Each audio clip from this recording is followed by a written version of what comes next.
Nang iniligtas ni Jesus si Pedro mula sa patalubog sa tubig, nagtanong siya, "O ikaw nakakaunti ang pananampalataya, bakit ka nag-alinlangan?" Kadalasan inisip ng marami na basta na lang pinagsabihan ni Jesus si Pedro dahil kulang ang kanyang pananampalataya para maglakad sa ibabaw ng tubig. Pero paano kung may mas malalim pang kahulugan dito? Balikan natin ang kwento.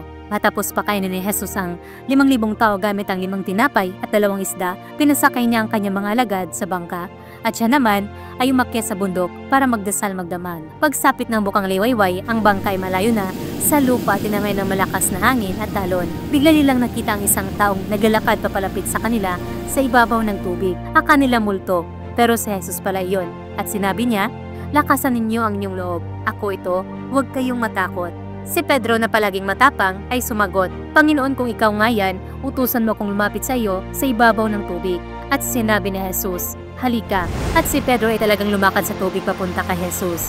Ngunit napansin niya ang malakas na hangin sa paligid. Natakot siya at nagsimulang lumubog. Bakit kaya nagawa ni Pedro na lumabas ng bangka nang may pananampalataya, ngunit nang malapit na siya kay Jesus ay natatakot siya sa bagyo? Dahil kadalasan, mas lumalakas ang mga espiritual na bagyo habang mas lalo tayong lumalapit sa Diyos. At kahit noon, nang lumubog si Pedro, agad siyang inabot ng kamay ni Jesus at iniligtas. Kaya nang tanungin si Jesus, "Bakit ka nagduda?" Hindi lang ito tungkol sa pagkalubog ni Pedro. Ito ay pagtuturo na si Pedro ay nagdududa sa kanyang mga salita, sa kanyang mga pangako na "Ako ito, huwag kayong matakot." Mga kapatid, hindi ba't madalas tayong ganoon din? Habang mas lalo tayong lumalapit sa Diyos, mas dumarami ang pagsubok at laban na kinakaharap natin.